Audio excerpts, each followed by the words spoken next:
I just took my first whipper trad climbing, and I gotta tell you, a trad whipper is just a little bit more exciting than a sport whipper. I was like literally like freezing on the wall. The snow starts coming down halfway up my climb, and I'm like thinking, this is not right. They're going back up from Joshua Tree. We're going down to Joshua Tree. Back home. We'll meet in Joshua Tree sometime soon. Yeah. Yeah. Bruce and I have not taken a trip with just us together for a little minute. We did a day trip. I can't even remember last time. Can't even remember. And now we are about to hit up one of my happy places that I've been to a few times. This will be my second time, but first time to properly climb. We're gonna get Bruce on some trad routes this week. Hopefully some classics. He's getting on some classics. Get ready. That's a very quiet Tuesday afternoon, so not really expecting too many people, but I'm expecting a little sun this morning. Required reading for this week's trip. Put on some fun stuff, hopefully some classics. Is this a sport approach or is this a... Definitely not a sport approach. This is not an easy approach, but it's kind of fun. That wasn't even the climb, guys. But it's just awkward carrying all this bullshit. Sandwiches. The sandwiches are in the helmet, guys. Sandwich. Welcome to Joshua Tree, baby. Sometimes I'm just like in places that are like so far out my comfort zone. Mentally, it's like so taxing, and I'm just like stuck in like in a place that I don't want to be. I can have the best time and the worst time on the same climb, so that says a lot. That says a lot. It makes you like remind yourself that you can't take stuff for granted.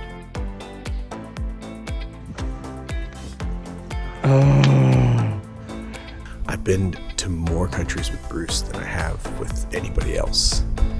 And it's just amazing to be able to come out to a place like Joshua Tree where we get to have some friend time. You know, we started off the trip at Split Rock and got to explore one of my favorite 10Cs or 10s that I've ever climbed. And I didn't get to actually do it clean before. I had to hang on it.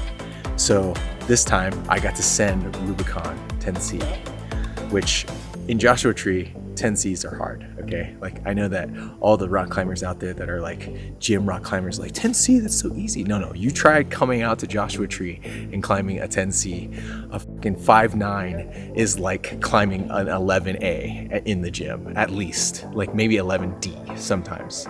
Everything's harder here. Your knuckles are gonna get bloody. Every single knuckle has a nick on them from taking out the cams, from putting in the cams. It's just that kind of a place, and accept that you're gonna have bloody knuckles and enjoy the ride. I wish I had known about this and tried this earlier on, but I have no regrets about it. Can you say Rubicon? We're off to one epic start of the trip. Already did Rubicon, Dolphin, and Bird of Fire. Now we're gonna hit up Future Wall. And it's just day one, baby. Day one, we're nailing it all. Unbelievable. Is that cracktastic? Dude. Woo. I mean, there's picturesque moments like everywhere. You can't find like an ugly an ugly crag. I'd say that was probably one of the most successful first days I've had at Joshua Tree. I slept with my hood up yesterday. Like this. This is how I sleep. With the little, even with bloody knuckles, even with the cold, there's something that makes it so that I'm always smiling out here. I'm just always smiling because you're surrounded by this majestic, beautiful rocks and these Dr. Seuss looking trees. It's a special place. I'm really proud of Bruce. Albeit he's not leading, I'm the one leading. He also has has been following some stuff that he's not used to. Following trad. And for those of you that watch my previous videos, you'll know the difference between trad and sport. It's a lot scarier. Even following it is scarier because it's not a style that we're used to. So one of the craziest rides that we had was being at Conan's corridor and doing Spider-Man. Just another second day in the Joshua Tree. Just finished up Conan's corridor. Man, what an exciting day. Climbing up Spider-Man, regardless of the climb, we were in this corridor and it was already like so isolated and remote. So you felt like, okay, like no one knows where we are.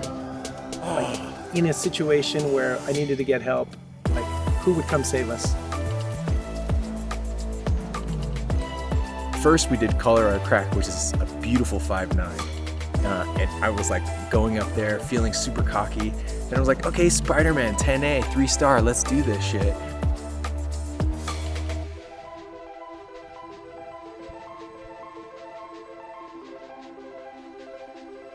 I get up to this thing and I'm like, oh my God, this thing is way harder than I think it is. And then feel like a little drizzle on my face. And I'm like, oh, it's kind of drizzling.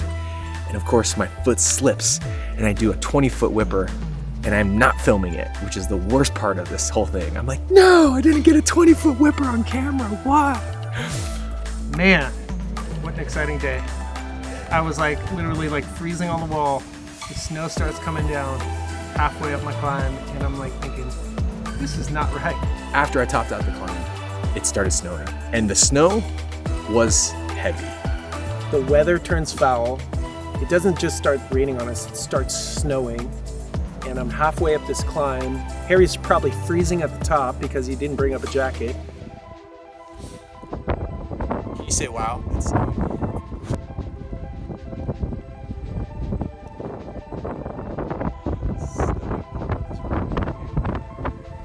I can't even believe Bruce made it up that follow with how heavy that snow was. When I look back at the footage, I'm like, that shit was like real snow. It wasn't like snowing a little bit. This was like a blizzard and Bruce was having to jug up one of the hardest 10As in the park. Good job, Bruce. And that was like, it was very nervy. I was like thinking like, shit, should we just like bail on this? How do I, like, should I rush to finish this? All those thoughts going through my head and I'm thinking, let's just like focus on the climb. Let's get through this. We'll get through this. Come down. We'll walk back out. Bruce, high five. You fucking did, oh my God. That is definitely the hardest climb we have climbed in Joshua Tree yet. The guy next to us goes, oh, that's definitely the hardest 10A in Joshua Tree. Thanks, David. Justified. The hardest 10 in Joshua Tree. How do you feel? Getting exhilarated. Ready for lunch. Lunch break. Woo! I just took my first whipper trad climbing, and I gotta tell you, a trad whipper is just a little bit more exciting than a sport whipper. Just cause at the end of it, you're like, is that piece gonna hold? And you're like, oh my God. Totems. Totem cams, man. I'm so glad that last piece I threw in was a totem cam because it held so strong. Thank God that I had that green totems. I'm only buying totems. For any of you out there that are interested in trad climbing, buy totems. You don't need to buy any other brand of cam. Go for totems, full stop. Anyone represented from Totem, I will take free gear at any point in time. It's snowing in Joshua Tree while we're climbing. That's hilarious. I think so. We had this beautiful walk-off where you have to go through these corridors, and like, that's what's so amazing about Joshua Tree, is like, it's not just the climb. The adventure doesn't stop when you clip the anchors. There is certainly adventure waiting for you around every corner here at Joshua Tree. We just happened upon this amazing little corridor just to get back to our original crag. Wow.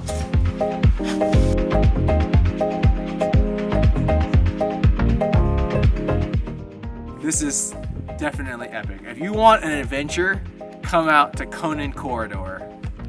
The barbarians there watching for you. That was crazy. Like the snowstorm. It was beautiful, but it was like tremendous at the same time. Some of you out there have asked me, where do I love to adventure? This is definitely one of the places. Generally, I love to adventure where there's rocks. So, this is one of my favorite adventures. Adventure climbing in Joshua Tree. You guys can like, comment, and subscribe, and I'll see you adventures next Friday.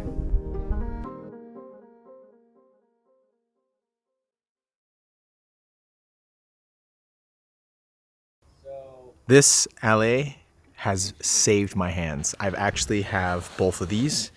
I have the greasy one and the non-greasy one. I highly recommend doing this one before you climb, because then it's not greasy and you can climb.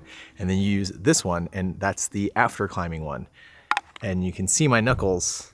They absolutely need as much hydration as possible. This salve has saved my hands. I've literally applied it every single day, and I know it doesn't look like I have, but it has really helped.